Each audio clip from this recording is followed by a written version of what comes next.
Hey, welcome again. Pat the Popper here with another episode of Cardboard Conversations.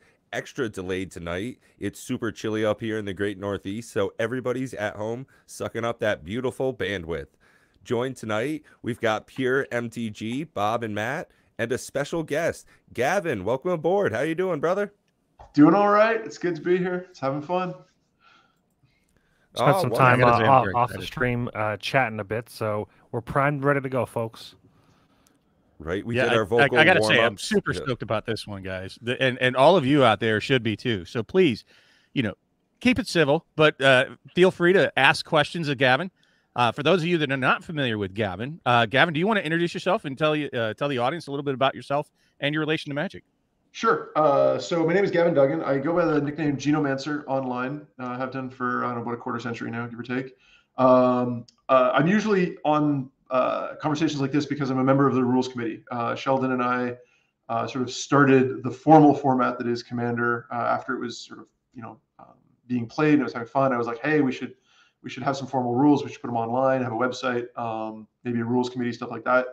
And the two of us have been doing that for coming up on 20 years, I guess, at this point. Maybe not that long, but 15 at least. And we've got a whole team of people. The rules committee is a collection of peers where we work together. Recently added Olivia and Jim, who are amazing, great minds. In real life, I'm a researcher. I do artificial intelligence research for a branch of Alphabet, the secret project branch of Alphabet. We can talk about that later if you want. But just happy to be here, answer some questions. I love talking about Magic. I love talking about games. I play poker, Go, Magic, Destiny, you name it, I'll play it. Also, you're talking about Destiny too, right? Like which shooter game? Are you talking about the card game? The last week. You talking about Star Wars? Destiny 2, the video game. He means the shooter game. Go back. Love me some shmup. Hey, okay, Gavin. Hard question right here off the start. As a Go player, black or white? Oh man. Yeah. I'll take the points. And just I'll take my 5.5 advantage, and then at least at the beginning of the game I'm winning. I like it. It's one of the best games. It's one of the easiest and most difficult games in the world, which I absolutely see the translation over into Magic the Gathering. You can learn some of the most basic things, some of the easy patterns of play, and it just changes so much the more you get into it. There's higher levels of play. And as a Commander's Rule Committee member, you must see a lot of that, the difference in between how people engage with it. Is that something that you really have to rally against or for when you're thinking about cards? Yeah, I mean, Commander is a social forced format. And in some senses, in many ways, Magic is kind of the opposite of Go, arguably. The rules are the most complicated rules of any game ever made, arguably, except maybe in Nomic. Again, you're right. Like, you learn a little bit, you build. You can spend a lifetime investing in it. The different people engage with the game in different ways, which is really important. Like, there are different ways of playing Magic. I like to say that some people are builders, some people are shufflers. They like to play the game where you're reducing their life. Some people are collectors. Some people are they just love the art. So different people play the game differently. Even within those who play, social players, tournament players, some people are optimizers, some people are experientialists. Commander definitely tries to lean more towards the experiences. We like people to have fun. We like people to enjoy. It is not a good skill testing format, quite frankly. Some people use it that way, and that's fine as long as they're enjoying it. But the key is that they're having fun with it. If you want to know who is the best player of Magic, Commander's a terrible way to find out. Like, we're talking rock, paper, scissors levels of skill discrimination. So do we push back on it? A little bit, yes. We do encourage people to play socially. More beer, more wings, less prizes.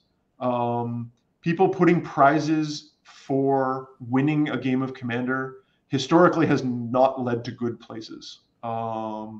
Sometimes, if you're really careful and structure it, you can do it. But for a long time, stores, when Commander was growing, stores were like, "Hey, we want to get on this Commander bandwagon." And their assumption was we'll throw 4 people into a pod, we'll force them to play each other, and whoever kills the other players gets the prize. It's like that works really well for standard. It does not work for commander. So that's the place where we try to discourage. But other than that, yeah, do what works for you and your friends. Can I disagree a little bit? Please. I play in a league every month over on Jake and Joel Magic's YouTube channel. They do the Commander League, where each month there is a theme, and you build your Commander deck on a budget, and then you go to pot, you get placed in pods together, and you are competing for a prize set at the top of the if you're first, second, you get like a $45 gift card to, I think it's a TCG Player. If you're third, you get like their commander sleeve. So you actually are competing for a prize. It is a lot. It is more casual than probably what you're saying, being in face to face because we're playing over spell table, of course. But I actually think it's pretty good at that point as being in a league where there are some kind of rules and subsets. You're not just bringing in your crazy, demonic. Yeah, and that's the thing is you've got a theme. Which those are banned, sort of by the way. And you've got a budget restriction. So you're adding additional restrictions to make things, keep things fresh, keep things structured, keep things more exploring, which is great. But if you did the same theme and the same budget for a while, you might find it starts to get degenerate. So mixing it up is great. The format would then be solved, and then everybody would be playing the perfect deck. Yep. So from what I understand, okay, sorry.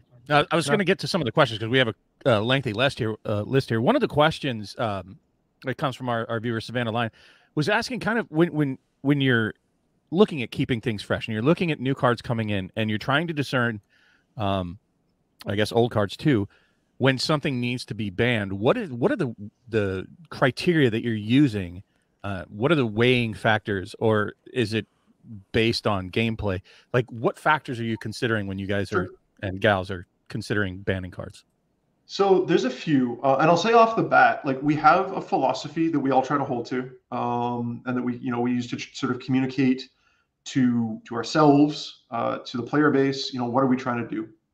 Keep that vision in mind, and everybody on the RC has a very consistent vision of what we want the format to be.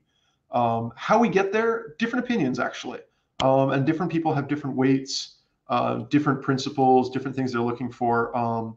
Things that are consistent. Cards that cause arguments tend to be the highest thing. So people expect it to be the most powerful cards because most formats, you sort of figure out where's the power line, and everything above that is banned. That doesn't work for Commander for a couple of things. So one principle that everyone in the RC definitely is agree with is that we want the format to be accessible, and that means the banned list needs to be pretty short. If we had, there was a casual format called 5-color for years, really cool format, but it kind of drowned under the weight of its own banned list. It got really big, and keeping the list short is important for us. So we basically we want to keep the list short, and one of the ways we do that is there are lots of cards that are really problematic. They're Thassa's Oracle. Let's take the thing in the room, the elephant in the room. That's a card that we feel that people can self-identify and look at it and be like, this card is just not a card I want to play with or play against. We know what the power level. There's no surprises. It's over. We don't need to ban it because people can figure that out.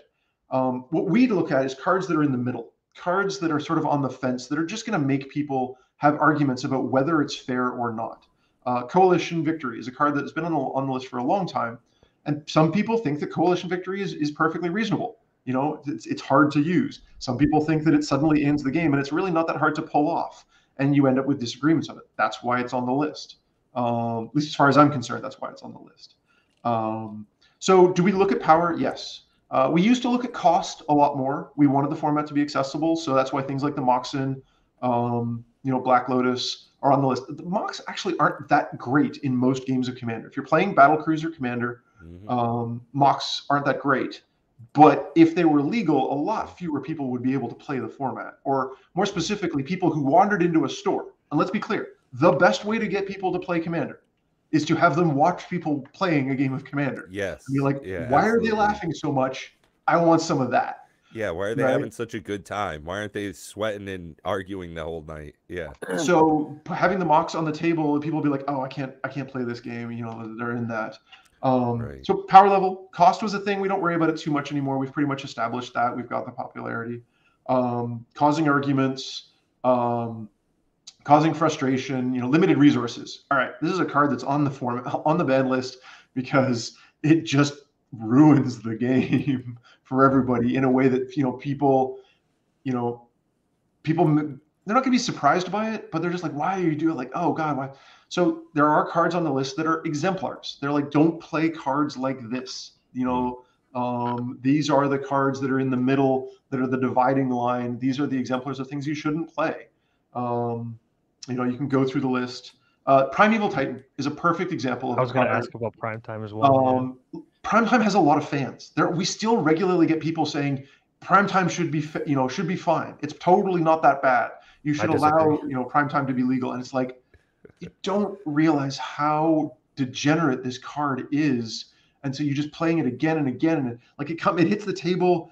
It's probably like you've got a huge advantage. It gets to attack twice. The advantage is enormous. Somebody steals it. The game becomes all about it. It's miserable, and it's surprisingly miserable. Likewise, Sylvan Primordial. It's surprisingly miserable. So giving people examples of what not to do to make friends and lose friends and make enemies. These are what the cards are. So that's kind of what we're trying to do. I have a follow-up question to that. Sure. Unless you weren't finished. Somebody in chat actually asked about counters, counters and terrors and stuff like that. And interaction is still important. You need to be able to stop people and slow people down. Sure. Countering everything that someone does, that's a pretty bad behavior. Yeah. So why isn't the Armageddon banned then? Why is which one? Armageddon. Armageddon. Like nobody goes yay when that hits the table. I think it's because everybody accepts, like he was saying, everybody accepts that it's kind of bad behavior to play that card. So then nobody plays it, right? But then you ban balance. So it's like I don't know. So okay, there's a few different things. Balance is a lot more powerful than people realize. Everybody knows what Armageddon does. It says on the card. It's it's three words. Everybody knows what it does to the game. It either ends the game or it drags the game out forever. It's really obvious. Balance. People think balance is reasonable. I mean, let me tell you a funny story. I have a personal list. I think probably everybody in the RC has a list of taking the banned list and ordering it by which is the card that is least likely to get unbanned. And I can tell you, every card on the list, there are people who think it should be unbanned. But the one that blows my mind is that there are a fair number of people who think that Library of Alexandria should be unbanned. I agree. Which tells me they've never played against Library of Alexandria. Because that card is catastrophic in terms of its power level. You don't see it on the card maybe, but it owns games. It goes in every deck. It costs $1 billion. Like everybody, it would just make the format unplayably bad if that card was there. Balance is kind of the same way. It's not as expensive, but people think that balance is a fair card. It is not. It is not even remotely a fair card, and that's why it's banned. Where Armageddon, people can read it, they can understand it. So again, what we're trying to help people do is figure out how to make friends and how to avoid making enemies. So the follow-up question I have that since we're still talking about ban cards and whatnot, So why not unban cards in the 99 and not as commander? I have an example. Prophet of Krufix, I assume, is banned because it is extremely consistent in the right colors, and it's probably over an overall problem because it does a crazy amount of things, and it's probably not fun to play against. But in the 99, you have Seedborn Muse, which does almost exactly the same thing, just doesn't have the flash kind of tax on it. So why isn't, or have there ever been talks about banning something not as the commander, but not as the 99? I mean, Prophet of Krufix isn't legendary. So it's banned for its use in the 99, and it's banned because is it not legendary? No, Krufix is legendary, but Prophet of Krufix is not. And it's Prophet of Krufix is an interesting one on the list. It is basically one of the few pure value cards that is on the list. And again, I would say it's banned because it's more powerful than people expect.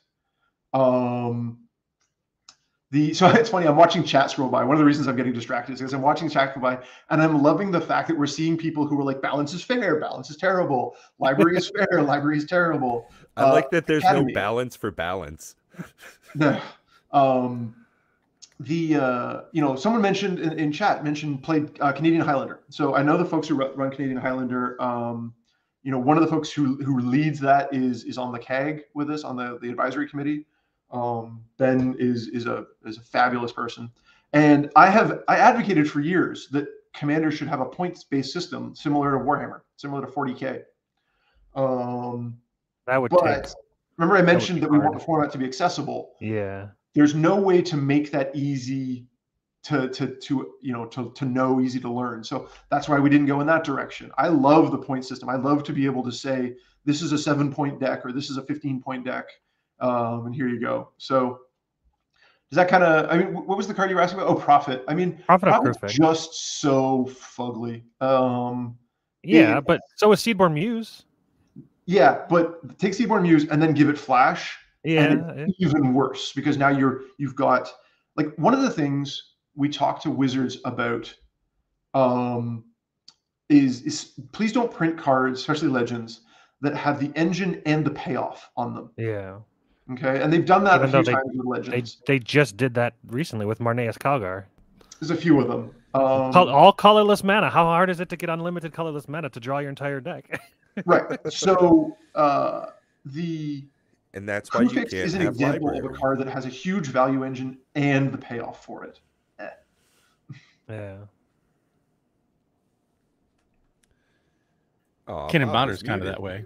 Yeah, I'm trying not to burp and whatnot while you guys are talking and catching that on the mic. But I mean, you have a lot of those cards. I mean, what comes to mind, like I said, is like Ken and Bonder is one of those. He's got the payoff and an engine built right into him. So yeah, Ken and Bonder. But Krufix goes. Krufix is just sort of the from an exemplar sense, from a sense of like these are cards that the kinds of things you shouldn't do. Prophet of Krufix says, don't take all the going on. That's boring. If you're doing all the stuff, countering all the spells, playing all the creatures, don't do that. Nobody's having fun. Stop it. Yeah, Dave.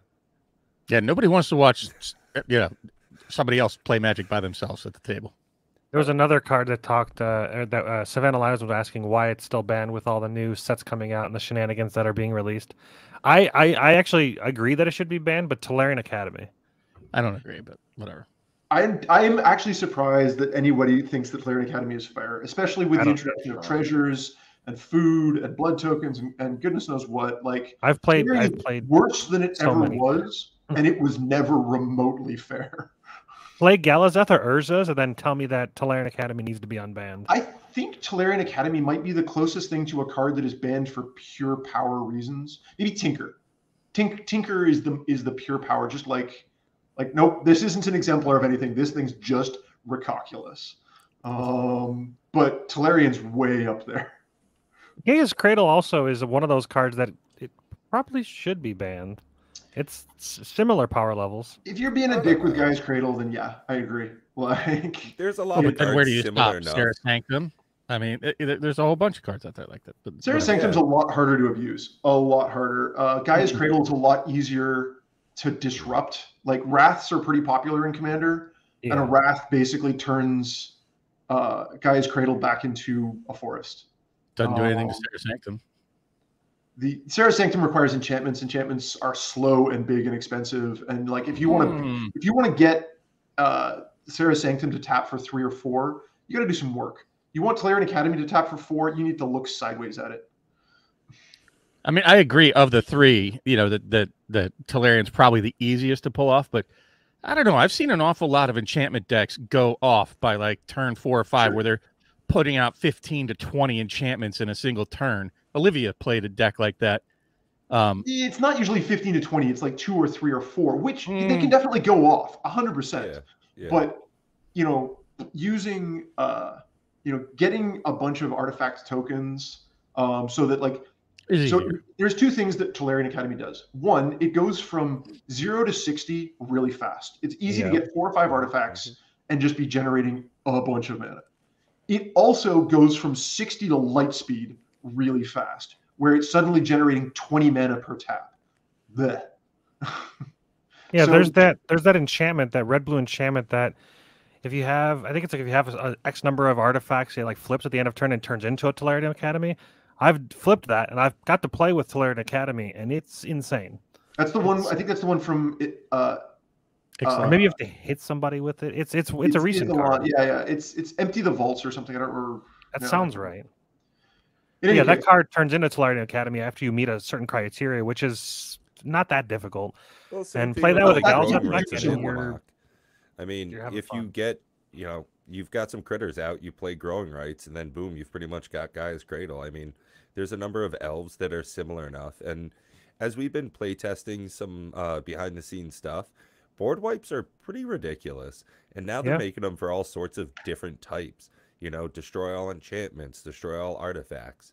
It seems as though Magic is having different options for being more equivalent for different deck types, which I'm a big fan of. When you Yeah, I think shuffle that's up and really play good. with, different people, I like that everybody can get equally damaged in different ways in games now. There's good hate, there's good disruption, which is nice. The one thing there isn't, and this is something that I've been asking Wizards to print. There was one of the questions in the list was, how's our relationship with Wizards? We get to talk to them, all the rest of it. One thing that doesn't exist that I really think Commander needs is a Wrath or something that punishes ramp. Ramp is really good. Ramp is arguably the best strategy in Commander. Yes. And to be clear, mass land destruction, like Armageddon, isn't a terribly good answer to ramp, because the person who's ramping usually rebuilds faster than everyone else anyway. Or they already have a bunch of stuff, and now mass land destruction just leaves them with a bunch of stuff and leaves everybody else with it. What we need are cards like Price of Progress that punish someone for ramping, so that if they ramp, when you use this, you can make them worse off than if they hadn't ramped in the first place. That's one of the things that isn't, and like you said, Pat, they're printing good answers for lots of different strategies. There's no good answers for ramp, and we kind of need them. What Actually- about Confounding Conundrum? I'll say I came across Confounding Conundrum. It's a nutty card. Are you familiar with it? So it's 1 blue and 1 colorless enchantment. When it enters the battlefield, you draw a card. And then whenever a land enters the battlefield under an opponent's control, if that player had another land enter the battlefield under their control this turn, they return a land they control to their owner hand. Also, it's interesting, if you Harrow and 2 lands hit the battlefield at the same time, you have to bounce 2 lands. It's true. So this is one of them for just land. Confounding Conundrum is actually a good example of it's not really a good card. And the reason is, most of the time in the late game, people have played the lands in their hand. They're drawing a land, they're playing a land. They can ramp on the turns where they didn't draw a land. They can, there's also artifact ramp for what it's worth, but in terms of land ramp.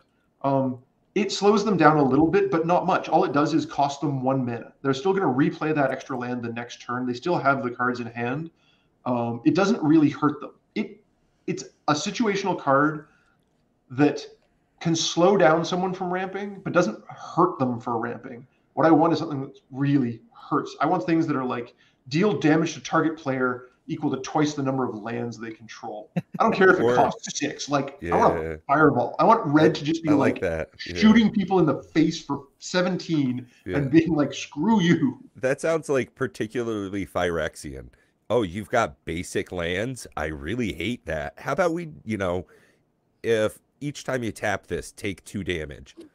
Putting that on a land. Oh, sure. Putting that on all their lands.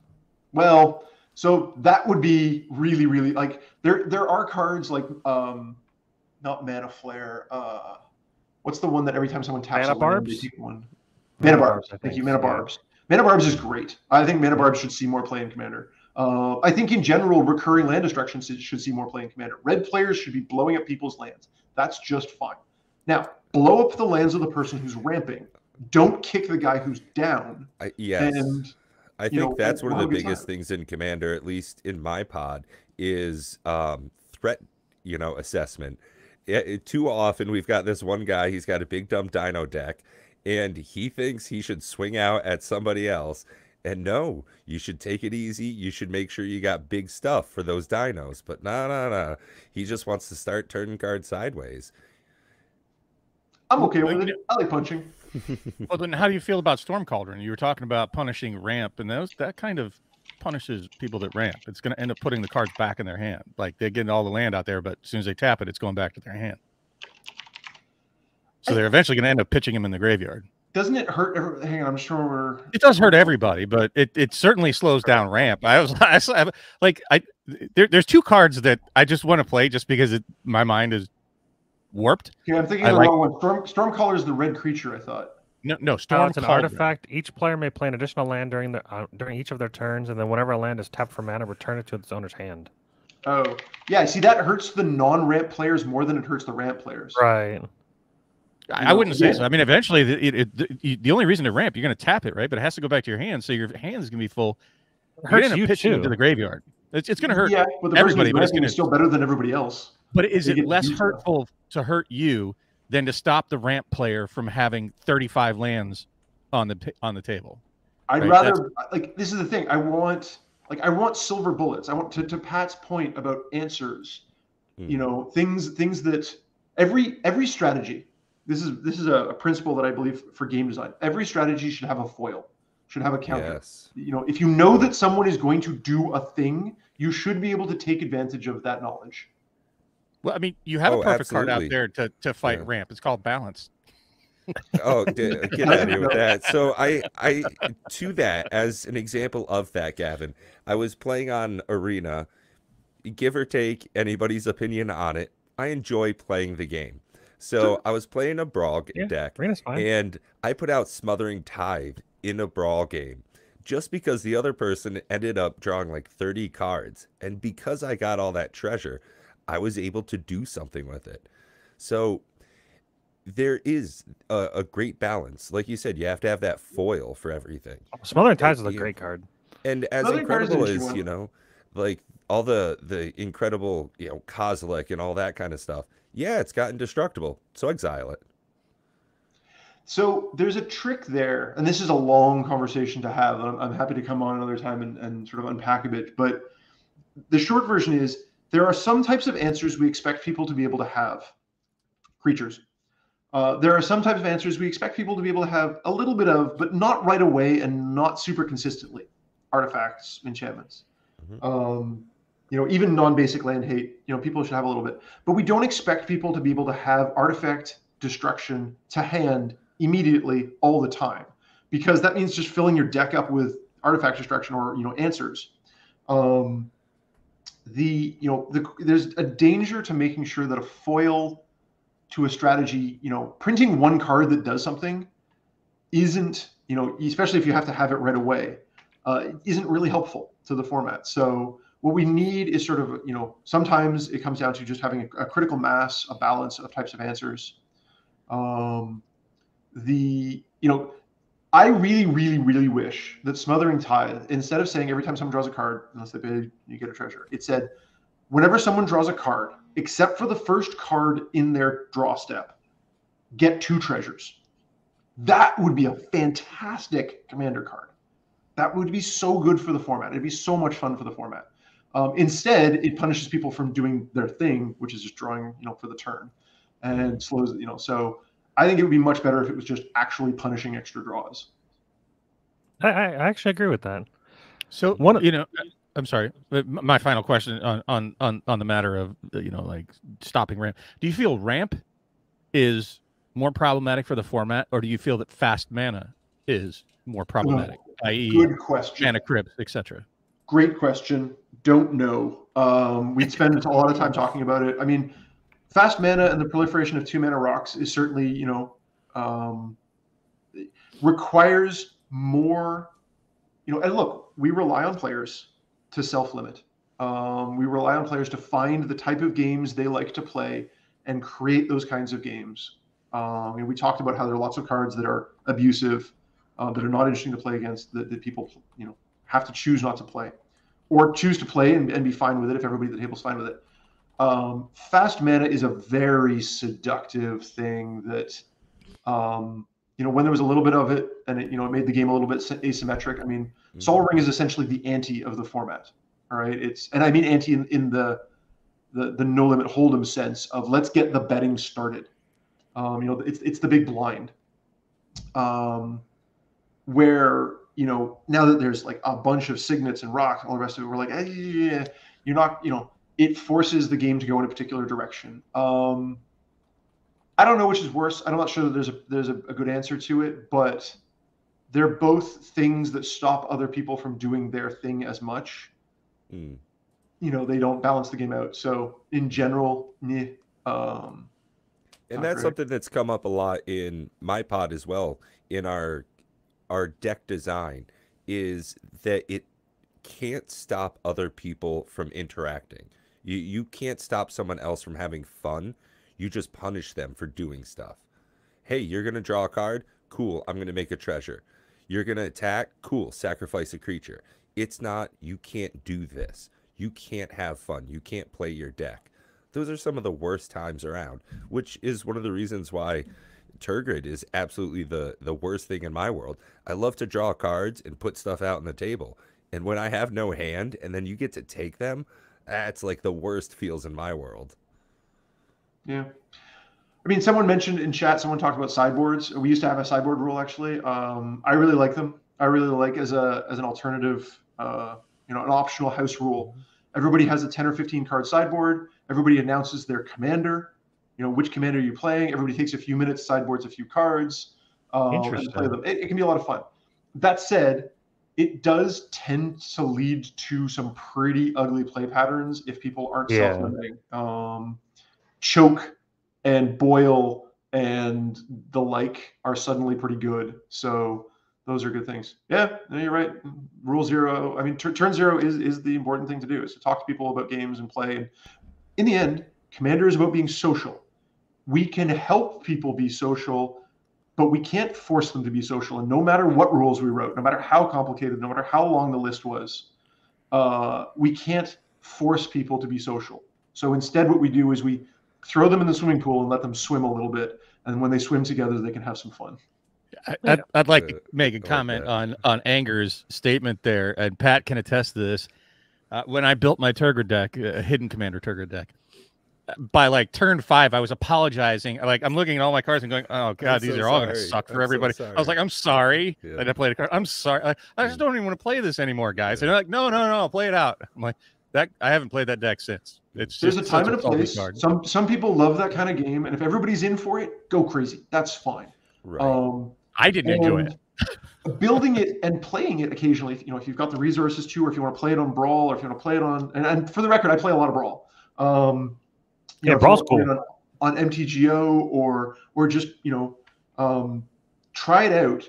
Building that deck and playing it a little bit is a really good experience. I would encourage people, if there's a card on the commander ban list that you think should be unbanned, just convince the other players to let you try it out a little bit. And then when you're done, be like, did that card actually make our games better? And if the answer is yes, fine, keep doing it. You found some people who want to play with that card, that's great. But if the answer is honestly, you might have to do like an anonymous poll. If you get a whole bunch of X's on the pieces of paper, maybe you figured out why that card kind of sucks. Speaking to your thought process of asking WotC to print cards that are kind of like the silver bullet to certain effects. One of the reasons why I think that cards like our lovely goblin guy, I feel like he hasn't gotten banned because, Dockside Extortionist? Yeah, Dockside, right. Yeah, they printed a card in Brothers War called Brotherhood's End. Are you familiar with that card? Yep. Yeah, that card I feel like is the answer to fast mana. It's the answer to Dockside. It's the answer to, well, mainly just those two. But it's also it has a board wipe and a fast mana board wipe. Like, it actually, to me, it's one of the best cards in that they've printed as far as an answer to things like that. So I think that for sure is it's got two different effects. So it's not just completely dead if there's no fast mana, if there's no treasures, there's no clues. I think it's fantastic. I think, but it's pretty cool. I like things that blow up lots of cheap artifacts. I think that's a good twist. It's not a great answer to, because again, you have to draw it for it to be relevant, but it's one more card. And because it is flexible, because it can also be used as a pyroclasm or approximating. I really like that, because you can put it in, and if you're in that game, you see those artifacts you want it, you can use it that way. So there's a way to punish people for doing that. And when they all get blown up, they get set back. It is punishing them. But you're not punishing yourself by putting in your deck. So yeah, I really like the design of that card. I'd like to get to some more. I feel like we talk a lot about banning cards. What are some of the other questions that folks are asking? Yeah. Like one of the questions that I would like to know, because we've mentioned here on our channel, our channel, that we're trying to bring a new format to life, and some of the other people might have formats they want to try to build. What advice do you have for anybody who might be trying to bring a new format to life? Oh, I like it, Bob. Man, that's a good question. Okay, so let's be clear. There's always a lightning in the bottle concept. I have, I guess, two formats that have come to life. One of them is Commander, that I helped build. From what I understand, it was your idea while you were judging. Not really. I mean, it was so the genesis of Commander. Just to go through the 30-second history, there was a guy who wrote an article for Duelist magazine called Elder Dragon Tribal Wars or something, where he was saying, hey, you get one of the legends and play those colors. And that was I actually own that edition of Duelist. I found a copy of it. And then Sheldon was playing with some folks up in Anchorage. They had started playing something similar. We don't know how it got from here to Anchorage, but he was stationed in Anchorage. He was playing with some folks. He was like, this is really cool. He started playing with some people. He wrote articles about it on SCG. We were playing at the Pro Tour. And then, I was there playing on the Pro Tour. There's a guy named Duncan McGregor. Rule 1, always have fun. Hey, that's a really good rule. So we started playing, judges were playing it to blow off steam in the evenings. And then, my ideas were more along the lines of, A, getting it online, formalizing the rules a little bit. B, some of the changes around things like being able to replay your commander with a commander tax that increased. That was one of mine. Just trying to make the rules a little bit more about, hey, you really use your commander and these colors and focus on this mission. So those are my contributions, in the early. But the format certainly wasn't my idea to start with. There's another format though called the planar map, or the Eternities map. We played a game of it, I think, Rob, in Vegas, where you run around. It's a plane chase variant where you run around on the planes, and I could chat about that one for a solid 15 minutes. I love that format, and it has actually been successful. Like, people come up to me, or they'll see me playing, at a tournament, or I'll see them playing, and I'll be like, "Oh, you're playing the Eternities map." And they're like, "Oh, do you know this format?" And I'm like, "I've seen it once or twice." And so that, another example of sort of taking a format and making it successful. There's a few things. I mean, getting the word out, making it easy for people to know about, getting it all play it on stream. I mean, if you've got a good format, just playing it on stream on Twitch once or twice a week will get you an audience, and that'll help. Making it easy for people to understand. You have to kill some of your darlings. You have to sacrifice some things. We were talking about this a little bit earlier before the show. You got to make some choices. And sometimes you're like, this is super cool, but it's adding a lot of complexity to the game that the game doesn't need. And you sometimes have to strip those out. People will figure it out if they want to add it in. Stay to your core mission. What is the promise that your format, your game, what is it promising to deliver? Stay on that and make everything about that thing. For Commander, it's beer and pretzels. It's chicken wings and laughter, and everything focuses on that. So yeah, I mean, in terms of designing your game, that's important. In terms of selling and advertising your game, getting it out there. Ask people to link to it. Getting those the search result hits. SEO is important. But But I will say that a good thing to focus on for your format is if people are having fun and telling stories, that's what people want. So focusing on that doesn't go too far astray. Does that kind of make sense? Yeah, for sure. Oh, I do and have to say, I just want to thank you for helping bring Commander to light. I'll be honest, I probably wouldn't be playing Magic. Like I quit playing Magic. Same. I don't know. I think it was 2015 or 2014.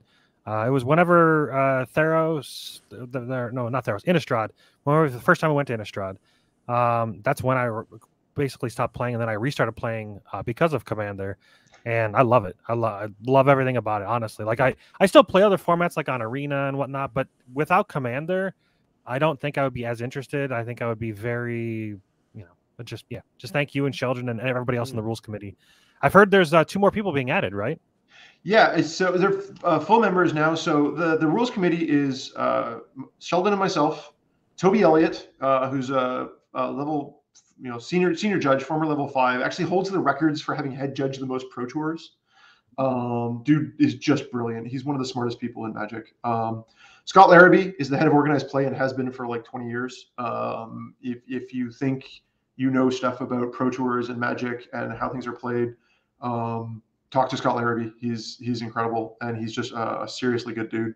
And then the 2 most recent additions were Jim Lepage, who was involved in the CDH community. Not why he was nominated to the RC. He's just super smart, very ethical, very principled, very smart guy, and someone that we just wanted to interact with more. He's been on the CAG for a while and was just making good contribution after good contribution.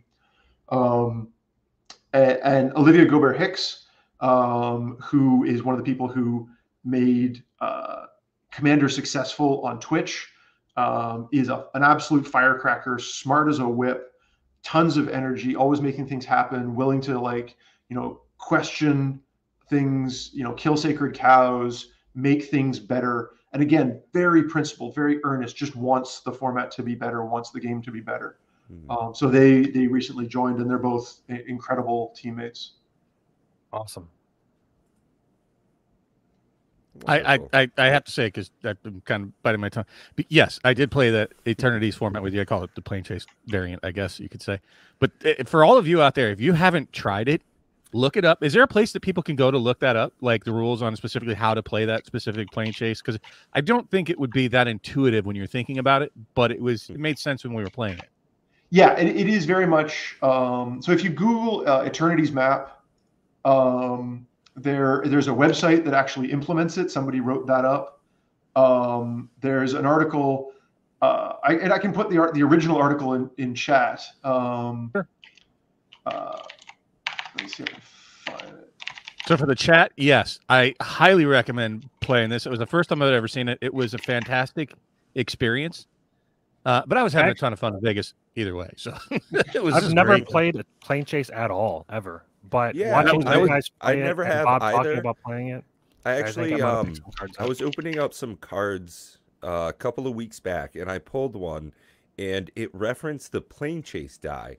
Had no idea what it was. Had to go on Google just to even see that this game I've been playing for 20 years now almost. I had never heard of this. Gavin, with so many different formats, is Commander actually your favorite? Yeah, That's honestly probably. a longer pause than I expected. Probably. I mean, I own like 37 Commander decks. I've been doing it for goodness And knows don't how tell me you long. lug all those things around when you go out, do you? I mean, when I was in Vegas, I had like 16 with me, I think. Oh, geez, Um, you're back, man. they're not that hard to carry around. It's not bad. Yeah, they're, I brought one. I brought one. I brought 6. So it's really important to me when I'm playing Commander that I be able to match the style Right, the of the power people that I'm level, playing with, the and as a leader, that's kind of, it behooves me Yep. to be able to do that. Mhm. Someone in chat asked, Melissa Del Toro is not on the rules committee, but she does lead, I believe, the casual play design team at Wizards of the Coast. So a great partner of ours. Plane Chase, fantastic. Love Plane Chase. Unfortunately, the original version of Plane Chase is great, but nobody plays it, which is where you have 10 planes of your own. And when you roll the plane or die and you planeswalk, you go to your own plane deck. Most people just play it with a big old fat stack of planes, which is okay, but is honestly really, really random. Even people who are looking to add some more randomness to it, that's often too much randomness, which is why the Eternities map is so good. There's another one where you can draft the planes if you try drafting them and then build decks with those. With what you've drafted is a great way to just have a pickup game of Plane Chase. I'll say maybe each person could add in like 3 of their own Plane Chase to that big stack, and then it would only be 12 cards. Sure. And each person contributes their own Plane Chase. Like I said, I've never played Plane Chase, but I watched a Commander game with it, and I'm like, that looks like a lot of fun. So I'm going to look into getting some Plane Chase cards for sure. Archenemy's cool. The trick with Plane Chase is you want to make it so that if you roll the die, because it costs mana to roll the die more than once on a turn, it's got to be good for you. Really good stuff's got to be happening for you. So you got to make sure that planeswalking is in your favor. One of the ones was you just got 3 lands into the battlefield tapped, and I'm like, okay. Yeah, it's pretty cool. Doesn't sound bad. Yeah. Basic lands. Favorite format, probably Commander, but I do like to mix it up. And like, I'll be honest, I've walked away from Magic twice over the 25 years that I've been playing Magic. Sure, everybody needs a break. It's right, and it's fine. Just do something else, play other games, play whichever. I think that's much more healthy than burning out on it. Well, that's a good segue. What's your favorite non-MTG game? These days it's Destiny. I play a lot of Destiny 2. I'm playing it right now. That's awesome. Yeah. I'm really looking forward to Lightfall. I've maxed out my Titan, and I like to help Sherpa people on raids. The Sherpa community reminds me a lot of the Commander community and the Judge community in terms of like helping people play. So, a good Gallarhorn to the face is. I'm both a PvE person and a PvP person, so play that a lot. I love Omaha. Texas Hold'em and Omaha for poker. Just things that make me think. Have you ever played a game like Clank? I don't think so. Which one's Clank? Clank. I love Clank. It's a combination deck builder board game. Oh, I have played this. Yes. I loved this game. This was cool. There's actually a new one coming out. There's a pre-release already out for order, but it's definitely easy to hit the table. Matt and I we're close together geographically, and we started together we have a board game group here. Now I'll be honest with you, I see a lot of Magic rules in other board games. Sure. I'm kind of curious if you see Magic adopting, in the reverse, some of the rules from other games. It has a little bit. Magic is kind of set in its ways a little bit, and as much as it's trying to change, it has poached a few things here and there. It probably could stand to do a little bit more. But yeah, not too much, because the core rules for Magic are so established that it's difficult to sort of change things up in dramatic ways. But mechanics can definitely be inspired. I mean, I love board games. I was going to try writing a blog at one point about board games for kids, especially for families. Like if you have kids, things you can play, with like My First Stone Age or whichever. I love those. I'll tell you a really cool one that I've been playing a lot recently. Hang on, it's over on the shelf. This thing, I got this from a friend of mine, Dungeon Decorators. It looks really goofy. It's Red Dragon Inn, the same people who make Red Dragon Inn. It's Slugfest game. I've played Red Dragon Inn recently, yeah. This is it has the same kind of vibes as Red Dragon Inn, but it is much deeper strategically. This is a game you can play. The comment you made about how you can hit the table quickly, you can set it up pretty quick. It takes a few minutes to learn the rules, but it's not a long teach. Like Fortress America, this is not. And the strategic depth of this game is surprisingly good. It is it's called Dungeon Decorators. It's really good. I've been playing that a lot with my son. Your son's he's 9 or 10 years old at the moment? I have one 9-year-old son. Is he still playing Magic? He does. We play Commander together, usually with precons. He hasn't built his own Commander deck yet. I'm not pushing him when he decides to make that leap, I will be there to support him with my time and my 400,000 card collection. Yeah, I was gonna say you've got plenty of you cards might to... you might. What I'm just gonna be shameless and plug what we're doing here. You might want to try running through it, and we'll be happy to give you the rules. The PvE format that we're working on. I think that was my intent thinking about it when Pat and I have been talking about it for months and months. Is that casual is far more appealing, which is probably why pretty much if you're playing Magic, you're playing Commander. I mean, let's be real. Probably 90% of the Magic audience out there is playing Commander of some form. And that's because it's more appealing to a casual player than just head-to-head. My fiance calls it the F you, I kill you game is how she describes Magic, and she doesn't want to play. But we play a lot of cooperative games like Pandemic and Zombicide and World of Warcraft. We're playing, together. All these, cooperative formats. And that's what we're trying to do with Magic is create this cooperative. So I believe that this format will, no, it sounds like a really cool thing to do, Alexander. I suspect he would love that. I think it would be more inviting to people that just don't want to come in and have to play. Like, how daunting would it be to come in and play Gavin against him head to head that he's been playing for 25 years? He's on the rules committee, as opposed to, hey, would you like to have Gavin on your team helping you kill this thing? Yeah, exactly. And that's the basic premise behind it. So that sounds amazing. Plug. I'm definitely going to come and check it out. Drop into the Discord. We don't have a name or anything. We've been calling it Raid Monster internally, or Raid Colossus or something. Yeah, we'll workshop a name, but yeah. Just so you guys are aware when you're watching, we're creating this format. It's a rolling die thing where, like, on the boss monster's turn or the raid monster's turn, you roll a d12, and then there's something that happens on that d12, whether it's sacrifice X number of artifacts, sacrifice X number of enchantments. Maybe it creates some defenders that it kind of uses to protect itself. Maybe it only allows you to draw one card per turn. Maybe it only allows you to play one spell per turn.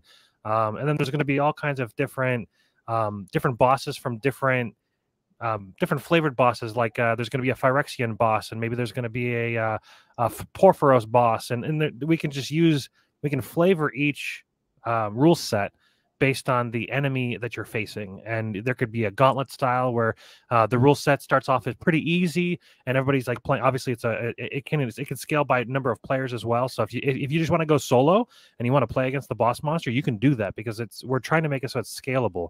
If you want to pilot a deck and try to figure out, so sometimes what I'll do, I'll just sit here on my desk and I'll just pilot a deck and just kind of see what it does. The problem with that is there's no interaction. There's no counter spells. There's no destruction. So like the deck can be really, really good if there's nobody interacting with it. But what happens when somebody interacts with it? And this can help do that. Add some interaction, add some, board wiping and whatnot. So it's a pretty cool format, I think. We're still fleshing it out. We're doing some internal testing, and it's so far really fun. So it's fun. Keep an eye out for that. Cool. Sorry, I didn't mean to derail, because I'm look, everybody in chat, please, make sure that we thank Gavin tonight for sharing his time with us. Yeah, you know how big I am on. Yeah. This is how awesome. valuable This time is so much fun. Yeah, we're approaching an hour. When I messaged you, I said that typically these go for an hour and a half. Looks like we've got like 6 more questions or so. Do we want to wrap it up in the next 15 minutes and rifle through the questions, kind of doing a gunshot style, or are you okay with a little bit more time? I got time. I had booked off 2 hours for this, so I'm good to go. Okay, cool. I'm going to derail things here for questions that's not in here, because it's something we talked about during the pregame warm-up, and that is the calculatron, if I'm saying it correctly. Unfortunately, we ran out of time in Vegas to be able for me to see that, because I sure as hell would have copied it and ripped it off and shared it with people by now. But it sounds absolutely amazing. Do you mind talking about that a little bit, Gavin? Because I am really curious to see how the Calculatron deck / format would be played. I mean, it is, so it's an uncard. It's a silver bordered. It's not even a creature, so you really need like double permission from the other players. But I thought it was a creature. Grand Calcutron is a blue-white artifact that makes everybody lay out their hand from left to right. Whatever you draw a new card, you can put it into the sequence, but you can only play the card that is on the left-hand side, the front of your queue. So basically, it turns your hand into a queue. Counter spells, not so good. Yeah. But I don't know. I mean, it's kind of like a mini game, an alternate game. It messes things up. It's a ton of fun. It's one of the decks that I schlep around just to try and mix things up occasionally with people, and to sort of show how hey, asking folks, can I do X? The answer is usually going to be yes. And if the answer is no, then ask, like ask Why? yourself, Yeah. why don't people want me to do this? So it's a cool deck. I definitely wouldn't want to play it more than once in a while. But it does make things kind of interesting. It's not as oppressive as you might think on the surface. It feels like it's like just going to wreck the game.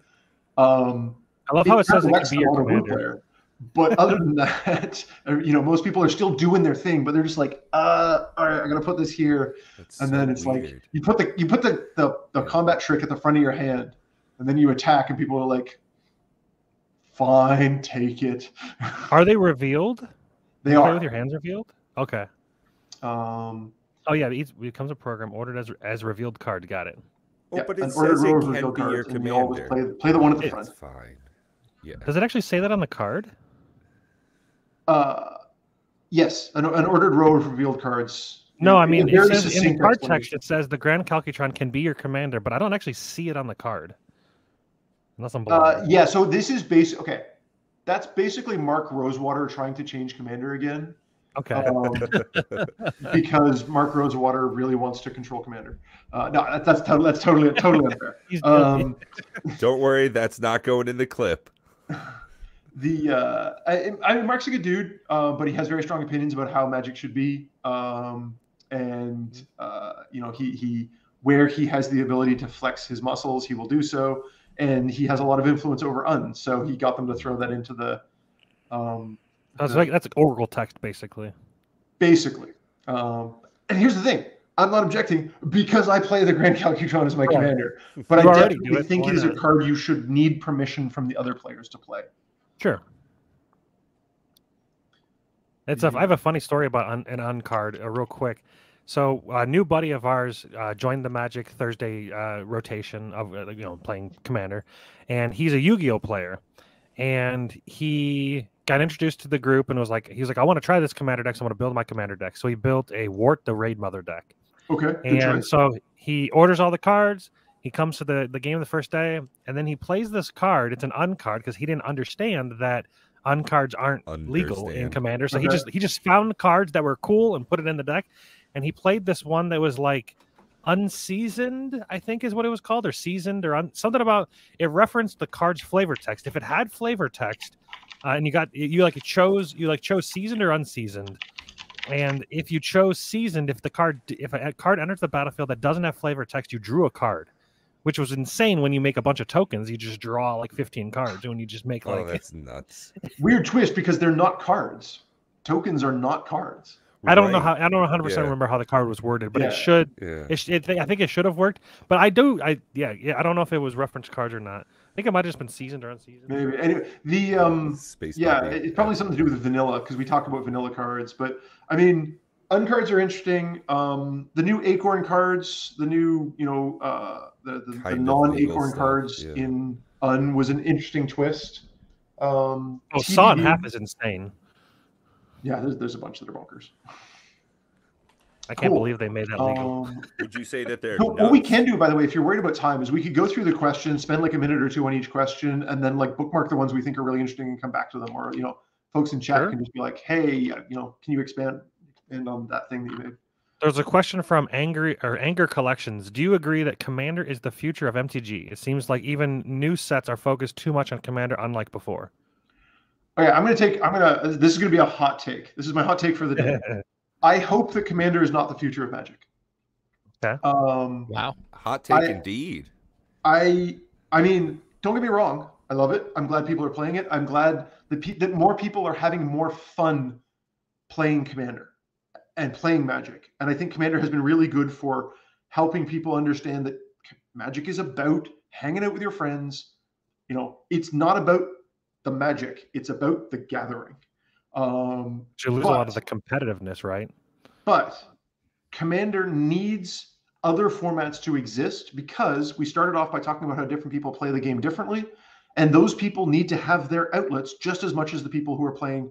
In 2010, 2005, when Magic had been around for 20 years,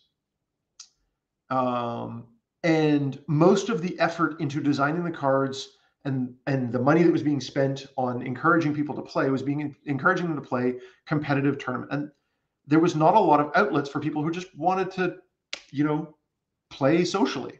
Commander needed to exist. That's great. But that doesn't mean that standard should go away. Legacy should go away. Whatever the next thing is for people who really like, I don't know, something, plane chase that is super goofy, or I really want there to be like standard being successful, whatever standard looks like. Standard being successful is very important because it means the people who want to play competitive, tournament Magic that is a skill test. Put yourself to the hazard. How good can you be? They need to have a format that is for them, in part because if there isn't, they come and play Commander.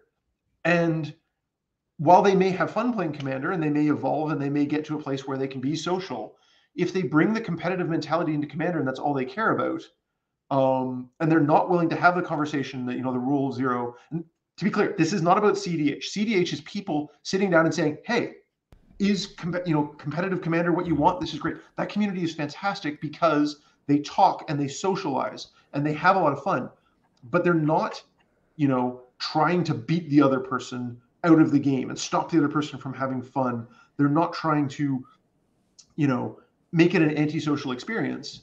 They've all agreed to very hard difficulty. Sure, and that is a social agreement. Yep. So, do I hope that Commander is the future of Magic? No, I hope that the future of Magic is much more diverse than just Commander, and that there is legacy tournaments or modern tournaments. That there's whatever comes next. That people who want to play those games have places to play those games. An ecosystem. Yes, that's what I want. That's what I hope. That's a good answer. I like that. Yeah, I discovered in Vegas that Gavin's a pretty smart guy, folks. I mean, he's a very intelligent I mostly guy. just bounce around like a ball. No, he's a high energy person. If you ever have the fortune to sit down and play with him, I mean, just what a genuinely great guy. Matt and I talked about it even in Vegas. And Gavin, since you get to play so many I was fanboying, and quite frankly, and I don't mean this in an insulting way, I really didn't know who you were prior to Vegas. I was just excited to sit down and play with somebody who was excited to sit down and play. In the behind the scenes room, there's a lot of people walking around schmoozing, and I had my mat out, I had my cards out, I had my dice out, and I'm like, everybody sit down and play. I turned to Gavin. He was just kind of sitting there, and I'm like, "Do you want to play Commander?" And he was like, "Yeah." I'm like, "Okay." And then I didn't even get to play with them. What's funny? Yeah. That's fine. True story. Matt had to tell me afterwards. So you'll have to tell me. He said he told me that Jimmy Wong walked up to our table while I was playing with you. I had no idea he even showed up. I was like, really? Yeah, that's who Jimmy was. The guy that I was chatting with over the left. Somebody else was talking to him. Also a very good dude, by the way. Yeah, I wanted to. I know who he is. I just didn't even know. I was having so much fun playing what we were doing at the table. I didn't even notice because I sure would have asked him to sign that deck box. Yeah. Pat was going to say something, but I did want to answer. Cosmic Seed asked if I was going to be in Las Vegas in September 2023. Pretty good bet. I would say 80-90% chance that I'm there. I will go to almost any event that I'm invited to, or like sometimes I just go for fun. I usually just walk around in the play area. I took notes on 200 games of Commander at this past Vegas event. Yeah, I saw that. Like, that's crazy. Basically just walking around, asking people how their games are going, gathering data, making observations. I mean, it's only one type of Commander, but got some good data. Anyway, Pat, what were you going to say? Yeah, well, that actually leads wonderfully into my question. Since you see so many games of Commander, since you get to play so many, do you have any suggestions that could make your job easier for Commander players? Is there any way that we can assist with rules committees? I mean, you already are in a sense, whether it's streamers or just players with people in chat. What we need is for people to play the game and play the game socially, have fun. The things you can do. Welcome people to your games. If you see someone who's standing and watching at the store, whether it's a 10-year-old kid or a lady whose mom is, a lady whose kid is playing at the back doing something else, just be like, hey, would you like to join us? Inviting people into your games, that grows the format, makes things fun for everybody. That really helps. If you see a jerk, ask them not to be a jerk. Just call them out. Be the hero little hero. You don't have to be a big hero. Be a little hero and just be like, someone makes a sexist joke, just be like, dude, no, don't do that. That's not cool. That's all it takes. As grown-ups, as adults, we have the charisma, we have the social skills, we have the ability to help steer the community. But it requires a little bit of us. And the biggest ask that I would make is just that people, when you see that's, someone, especially if they're from an underprotected, group. One of the reasons that the RC is so big about stuff like this is if you see someone who is, Black, they're very underrepresented in the Magic community, invite them to the game. There's a barrier for them, for people who are different, for people who are young, for people who are old.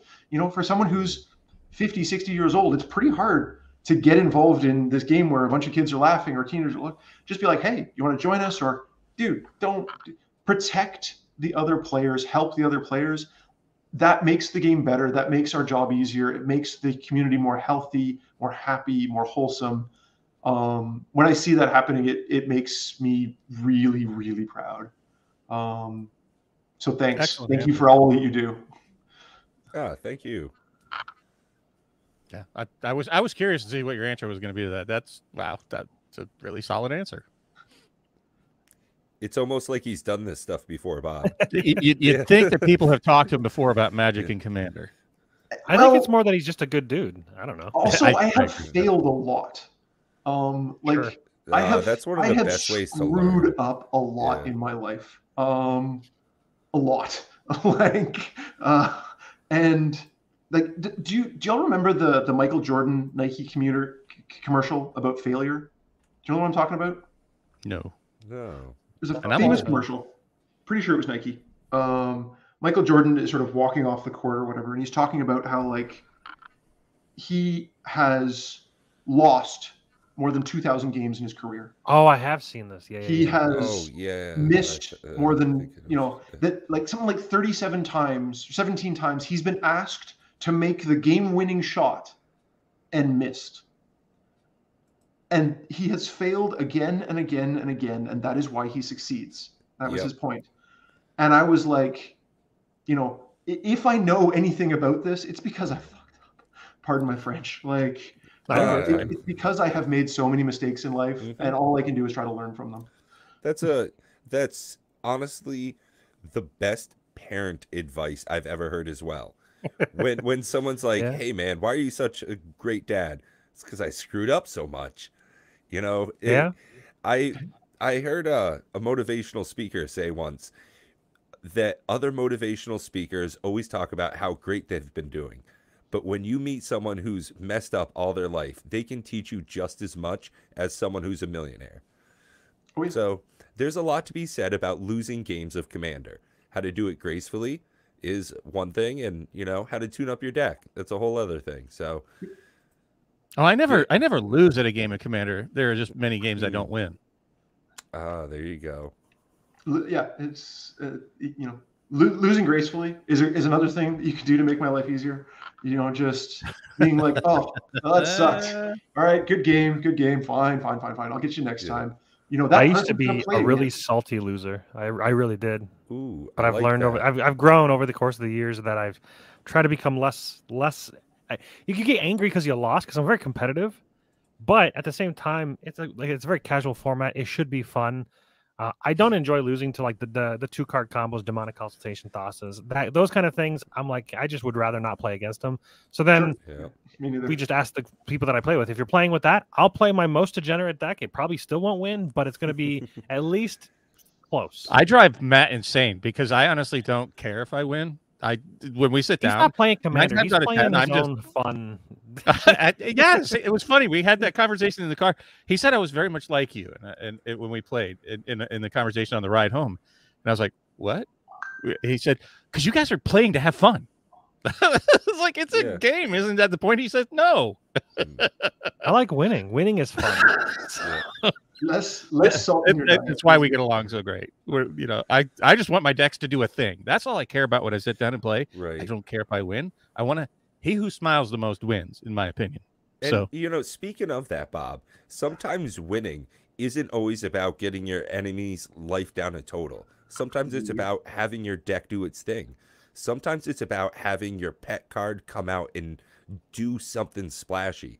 Gavin, do you have a card like that you get it out on the table and it just makes you light up, even though it doesn't really do anything fun? I mean, for me, Chagrin. you know, What's yours? What's yours? I know you got one. I'll be honest, it's nothing phenomenal. It's Defense of the Heart. It's Okay. 3 and a green. You get it out. As long as it survives, I get 2 great cards coming out. Search anything for my deck. I'm a big creature heavy kind of guy. You know, I grew up on slivers. I came back in because of Time Spiral Remastered having slivers, and I made a modern deck, modern slivers, not so fun. Then I switched over because I heard about this new format called Commander, and I actually got to play a slivers deck and have fun, and it set the bar in my pod. But Defense of the Heart was a key in it being such a great deck. But it's kind of my pet card. It doesn't see a lot of, play. Do you have a card that, does something for you like that? Yeah, so I mean, I definitely have a pet card, but it's good. I play Vidalcanori in a lot of decks, and have been playing Vidalcanori in a lot of decks for a long time. It's one of the few cards I use in more than one deck. I own 3 sliver decks, by the way, and they don't share any cards. There's only one card. Sliver Hive is in all my sliver decks, but other than that, they're all different cards. Interesting. Favorite cards? It's a really good one. I really like Commandeer. It's super cool. The flavor's so good on it too. It does what it says it's going to do. Yeah. What are some other ones? I probably tell you play mine. no. O-Stone's good. Yeah, I think it's. Are you saying Oblivion? Did you say Oblivion? You said O-Stone. Yeah, you talking about Oblivion Stone? Oblivion. Oh, that's a terrible card. I hate that card. That's a salty card. Oblivion Stone's great. Terrible. Price of Progress. I'll run me some Price of Progress and shoot everybody in the face. But yeah, I mean, I like diversity of cards. It's actually never about one particular card. It's about finding home. It's about cards that I've never found a home for, and then finding a new home for them. Just finding those. I like that. It's always about the next card. Not necessarily good, but there it is. What's yours, Matt? You said you had a pet card or card. Apex Devastator. Okay. So I play a Cascade deck, an Animar Cascade deck, which is surprising. I don't see a ton of Animar Cascade decks. My mind is blown because it just makes every Cascade card even better. When you're able to pay 2 green mana to Cascade 4 times or 5 times. But yeah, Cascade is super fun to me. I built a deck around Cascade, so Animar's my commander. And when you get Apex Devastator out, it's almost always just you dump half your board on the field. It's just or half your deck onto the field. It's just nuts every time. Every time I do it, I'm happy. I just Cascade a bunch of times. I'm happy every time I do it. There's something about it. Yeah, Apex Devastator is actually our nickname for it is Zoidberg, because when it hits the battlefield, you run around going. Oh man! So funny story. Similar enough, we had it actually played in our pod just a week or 2 ago, and somebody was in the restroom, and he came out just screeching, sneakers on linoleum coming around the corner. Oh my God! What happened? What did I miss? Yeah. I think Maskwood Nexus is I don't know. Oh, yeah. I don't know what's going on with me, but since that card came out, he can't stop talking about it. Apex, I'm Maskwood Nexus would go good in that. Maskwood Nexus would go good in that with about half of the decks I see anymore. And Dream Halls. I love Dream Halls. Just love the idea of Dream Halls. Let's cool. see the very cool. Hey, Keto, welcome. Keto Investor, 400,000. Yeah. So to be clear, I own a bunch of cards because I was a level 3 judge for 15 years and a few before and after that. Organizing cards. I'm terrible at it. No, I probably shouldn't. Are you a binder guy? Are you a box guy? I am a binder guy. I recently went through and bindered all the rares. I have shelves of rares basically. The system that I use is binders, long boxes, and then garbage. So I put uncommons in long boxes. I put commons, except for a few of them. In milk I crates. give them away. In a trash can? Yeah. Basically, I try to give them away to local schools. Okay, that's really cool, actually. You know, yeah, basically, like I did binder them. I recently completed this, which I'm very proud of. Just tokens? Tokens. I went through all something my else, token aren't you? boxes and bindered them That's- properly. That's It even worse takes than me. Like, time. I mean, in the end, it's like anything else in life. Staying organized takes time and energy. Book the time. Tell yourself, I'm going to spend this Saturday just doing magic cards. Get some pizza, have some fun, sort your magic cards. It's so funny you well, say that. So my I don't know if boss you're at supposed to work. sort magic cards with greasy fingers, but sure, No. go for it. So You're my right. boss at work recently has imposing on me that at least 2 hours a week I block off time from meetings. I just block off at least 2 hours for me to just organize my work week. Mhm. My first hour on Monday and my last hour on Wednesday. I am Okay. expected now to just take an hour each time, set up meetings, write out my emails, make sure everything's tip top. And it sounds so odd, but dang, it's like meditation in the morning. If you get up, you do some yoga, do some stretching, you take a couple of minutes to set out your day, man, it's like a ship with no port. If you don't know where you're going, you never get there. Yeah, I 100% agree. It's super smart, and taking the time at the beginning of the week to plan out, to look through your list of all your things. These are the things I'm going to get done. These are the ones I'm not. I'm putting these off to next week. It's not happening. Here's when I'm going to work on this thing. Here's when I'm going to work on that one. I mean, let's be clear. I'm terrible at it, but I try, and the trying definitely helps. Yeah. You guys Fine. both said you loved slivers. I recently opened my box that I bought from Vegas. I bought one of the convention editions, the mystery boosters, and I pulled an uncard that blew my mind how much it was worth. I pulled a. It's gonna block it out, isn't it? Oh Can I, yeah, I can't see. Oh, look at that! anything. Look at that! It's oh my goodness. We need to talk afterwards. I might need to acquire that from you. I pulled a It's hard. I could pull it up if you want on the side, but it's a Slivdrazi monstrosity, and it basically it's a Sliver Eldrazi legendary. And the thing that I noticed most about this is I actually think that they got very close to releasing this or plan to release it because the art on it is the most developed of any art I've seen of any card. It looks like it's basically ready to be done for prime time, like color it in and whatnot. I think that might be. It's possible that they were going to sell it. It's also possible.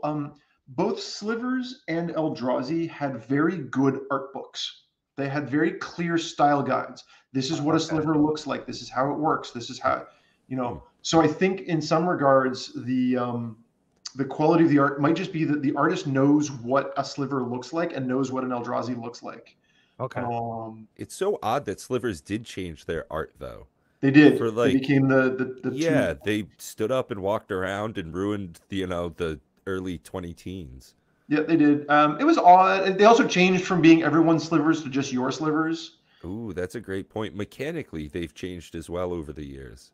Yeah. Huh. The hive grows.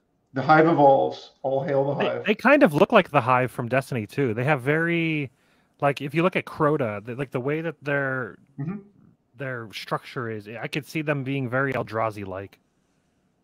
I mean, I would love to see a crossover. I keep hoping that they're going to make a D2 cool. Universes Beyond. That would be really good. I was pulling on Gavin Verhey's ear at Vegas, like, Yeah. I can help.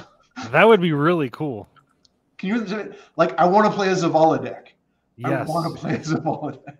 Or a Banshee 44. Like, I don't know how his card would work, but so in Destiny, real quick, there's these they're machines that they have an intelligence put into it, like a human intelligence, basically. They're put into it, and their number at the end represents how many times they've been reset. So Banshee 44, he's been reset 44 times, and they don't remember anything before that because of something that went wrong with their programming. And you know who it is, right? Like, do you know from the lore who Banshee 44 is? I was just watching a video yesterday on the lore of Destiny 2, but it was 4 hours long, so there's a lot of information that I didn't quite That's absorb. my name is Bife. Don't go and do the Lament quest. If you're playing D2, look up how to do the quest to get Lament. I mean, among other things, it's one of the best weapons in the game.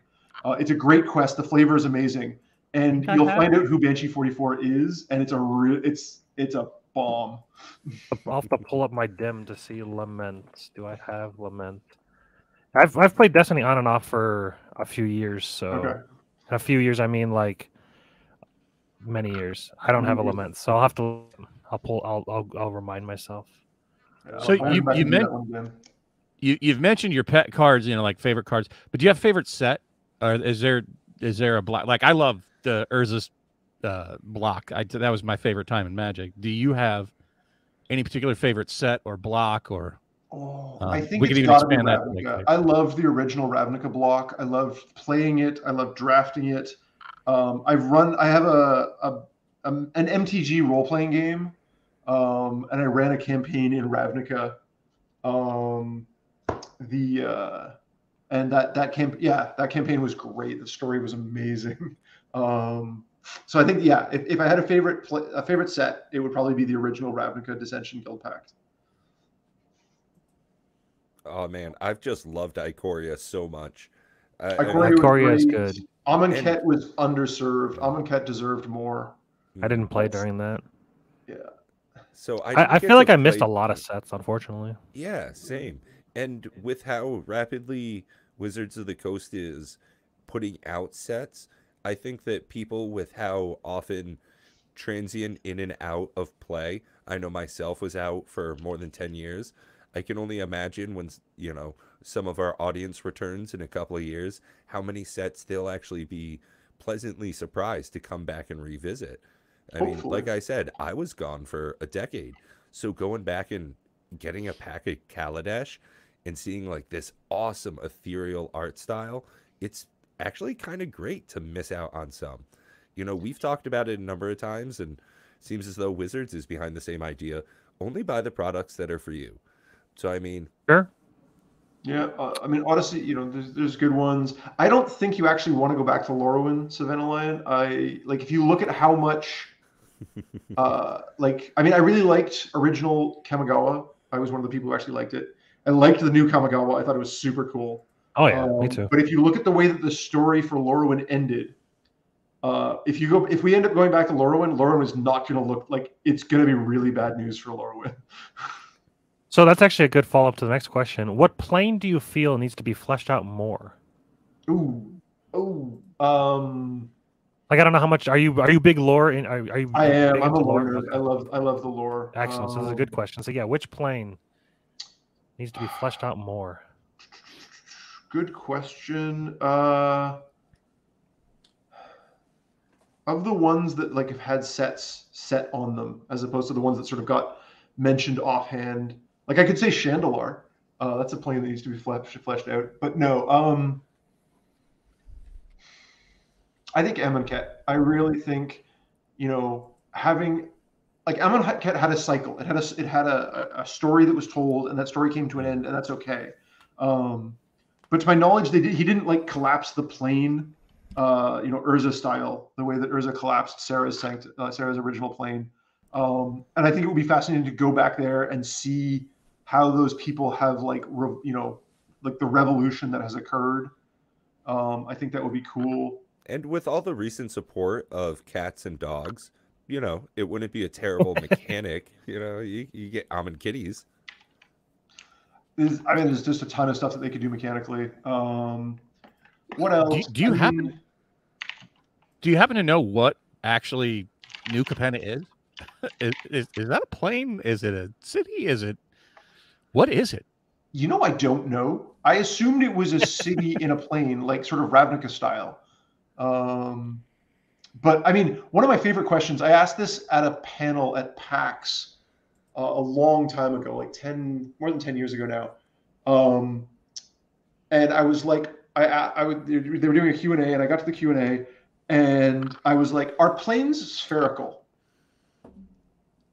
And Brady Dommermuth, who was the head of creative at the time, was like, and that's all the time we have for questions today.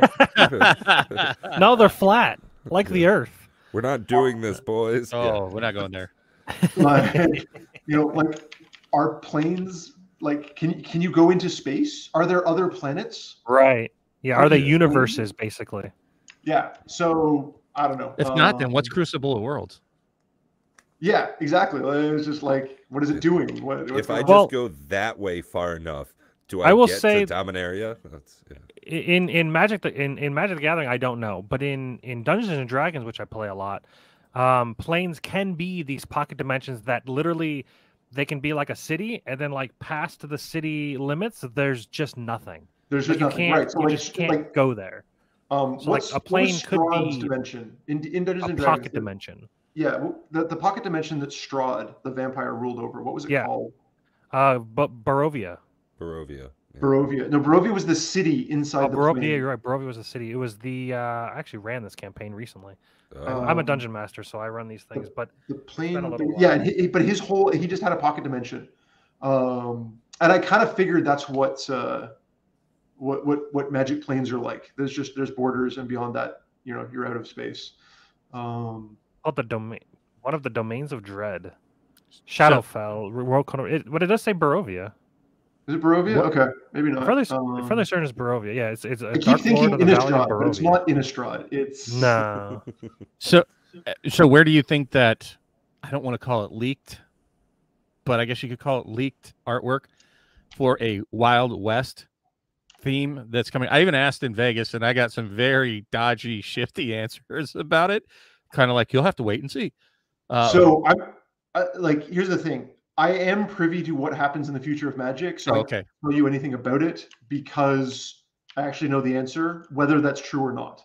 Okay, I don't want to put you on the spot. My It's apologies okay. for that. But It's perfectly fine, but like, I'm happy to say that I'm not allowed to answer the questions, but because I know what sets are coming down the pipe, any question about what sets are coming down the pipe, I can't answer. What things should come down the pipe, I can talk about, but which ones are. and I'm sorry, I wasn't even going to ask that. I was asking more in the flavor of lore. Like, would that be its own new plane? Should it be part of another one? Kind of like how Capenna is, and I don't know. Are we going to be looking at more I don't knows that aren't clearly defined in the future, do you think? It's a good question, and I think Capenna could have been done as just neighborhoods of Ravnica, but I think they wanted to not be constrained by some of the limits that Ravnica implies.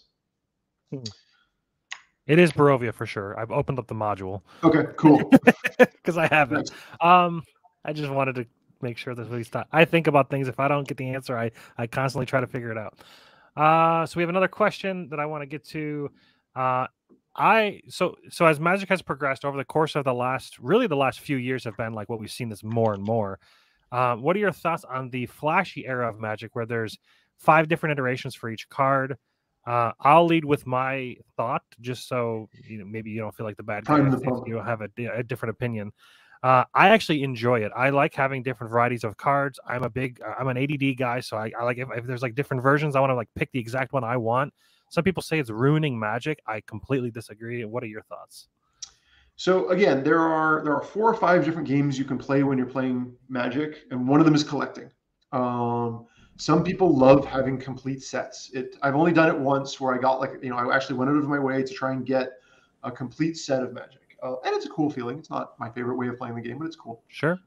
For those people, it's pretty rough. Right. It's brutal. Yeah. Like Toby, at one point, Toby, because he was getting paid in Magic cards right. as a judge, he actually owned 1 copy of every card that had ever been printed. Wow. And about 4 or 5 years ago, he's like, well, that's dead. That's not happening anymore. Right, yeah.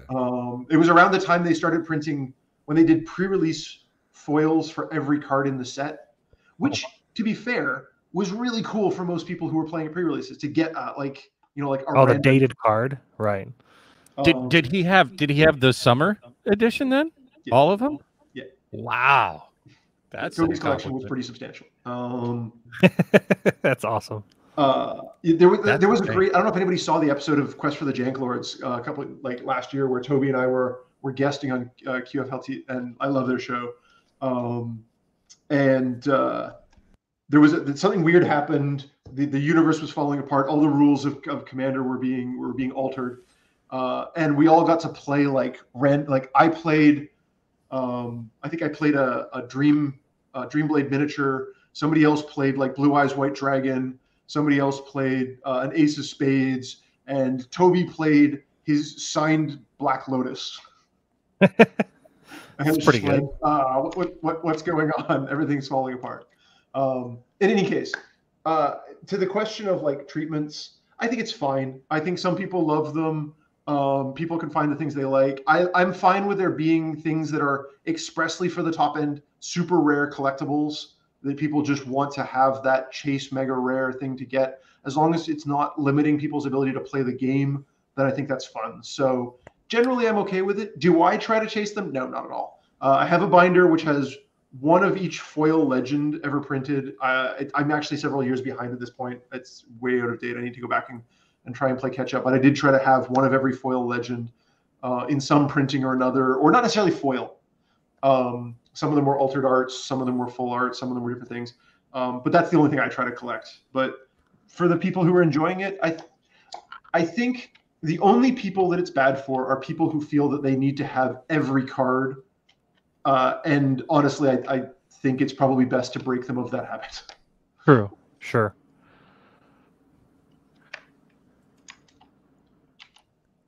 I've kind of gotten a little. I strayed away from the collector's part of Magic, which is a little strange. I remember when I first started playing Magic, and I opened the packs and I like collect the cards and I try to build the set. And the strange thing is over the course of the years, and coming across a few things that a few websites that do some crazy awesome things for proxy cards, I've discovered that I don't think I'm a collector anymore, which is kind of sad. I'm still a player. I love Magic the Gathering, but as far as like when I can go to a website and have a proxy card printed up, and not for the purpose of selling, but for the purpose of playing, and it's a physical card that has the same kind of feel and the look, and nothing looks different, and I can pick my favorite art, the favorite iteration. It could be foil, whatever.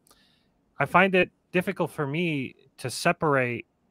Like, yes, it's worth nothing, but like if you don't care about the value of the card and you're just caring about the playability, the game piece, it's almost like a game piece of a game now. And now it's no longer a collectible thing to me. Now I have the game piece to play the game. Like, I don't care how I got it. Yeah. So it's a little strange. Some people really like the collecting game. Some people really like the trading game. Some people really like the investor game. I've dabbled a little bit into that, buying sealed. So I mean, there's different ways of playing the game. They're for different people. I don't want to take away from anybody's ability to do what they want to do with the game. So different strokes, different folks. Exactly. We've asked you a ton of questions here tonight. Do you have any questions of us, or even perhaps the audience? I mean, I'm really liking what we're seeing in the audience. I mean, people are having fun. I'm learning a ton. Just like I said, I like data gathering. So just wandering around, walking, talking, looking to people, watching people play. I love, someone just said they were just, dropping in to support the stream. They were liking the video. That tells me what I need to know, which is people are, this is fun. I will say, actually, one follow-up thought that I had to the question earlier about like, what can folks do to help me do my job? And this isn't actually to do my job or the RC to do our job. This is tangential. I'm not good at self-promoting. I don't sort of go out and, generally I don't particularly care, but it is probably important for me to be visible. So if there are other streams that you watch, whether it's conversational style like this or games, feel free to tweet at them and recommend. Like if you had a good time listening to this, if you enjoyed this conversation, feel free to tweet at them and be like, hey, have Gavin on as a guest. Like I said, my Twitter is @Genomancer. I'm on Discord. We have a RC Discord server, all the rest of it. But yeah, like getting recommendations onto other streams to go out and play and be visible allows me to get more data, to talk to more people, to hear from more people. And that's a big win for me. So to the extent you can do that, please do. That's a big ad for me. Yeah, I didn't even know that you guys had a website and let alone a Discord. So that's the Commander RC, right? Yep. It should be the first hit.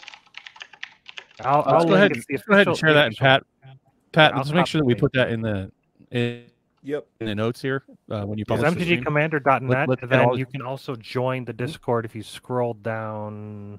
Yeah, if you just Google Commander RC Discord, And we stream on Twitch. So the RC has a Twitch channel of our own. We stream on Thursday evenings. We play games against each other, and then we bring in guests from the community, play stuff like that. So feel free to drop into Twitch if you'd like and chat with us there. There's a website, there's a Discord. They're all, SEO is pretty good for those, so you should be able to find them through your favorite search engine, whatever that is. So, I mean, I guess this would be better to ask offline. So, I have I network quite a bit with other content creators. So you don't mind me asking them to get in touch with you to be on their shows, like please do. Here's the thing: if it's value add for them, then I'm happy to. I can't imagine, Gavin. Let's be real. I can't imagine any content creator that would be loath to have you on their show. I mean, this is a big deal for us, and I'm sure it would be just as big a deal for anybody else in the community. I'd love to. That would make me happy to give back to the community, because in the end, y'all playing this game is what makes it work. So true. Yeah. The more I can help out with streams, content, anything like that, happy to. Try to get Joel to have him guest on one of the league games that they broadcast. No, I'm 2-0 in the league games, so I'm doing pretty. I'm just saying, can you imagine having Gavin come in and play in one of those games? That'd be a pretty hot stream for them. Do you play in any leagues? Any not regularly. I play in some sealed deck, box sealed league. We're doing that. We're doing that in December. It's going to be a Commander Legends 1 and 2 box league. Ooh, yeah. Shoot me a link. I might join that. That sounds like fun. Okay. Do love to. So, I don't want to take up too much more of your time here. We've been going about an hour and a half. So yep. I want to be cognizant. Your time is precious, and I want to thank you. And we got through all of our questions as well, which is fantastic. Yeah. This has been phenomenal. Thank you so much, Gavin, for coming by. I'm glad that we got to share some of our passion for this game together, and I look forward to further talks about other ways that we can do that with some of the crazy stuff that we've been cooking up behind the scenes. Love to have you come by, maybe roll some dice and flip some cards with us as well. That'd be great. That sounds good. Just let me know. And, like I said, I've got a calendar of things. I mean, as I told my boss once, first and foremost, my dad, my kid, I'm a dad. My kid comes first. My wife comes first. And, life is busy with jobs, but as much time as I can free up to help out, come on streams, talk to people, talk to you all this. I mean, this is a great gang. It's good. You got good chat. You got good questions. Let's just either play some games or just sit down and talk tech. We're new. We're growing. I think we're doing good. Do it. I want to thank everybody in chat too, by the way. I mean, yes, it's great to have special guests like Gavin, but everybody out there, I mean, we'd have no channel. It'd just be 4 dudes sitting here talking like on Discord or something if we didn't have the chat, and you guys giving us all of your time too. Yeah. And I say this all the time, and I mean it. Thank you so much for your time. It's the most precious thing any human being has. Thank you for yours. Well, on that note, until next week, this has been Cardboard Conversations. Y'all take care. Be great.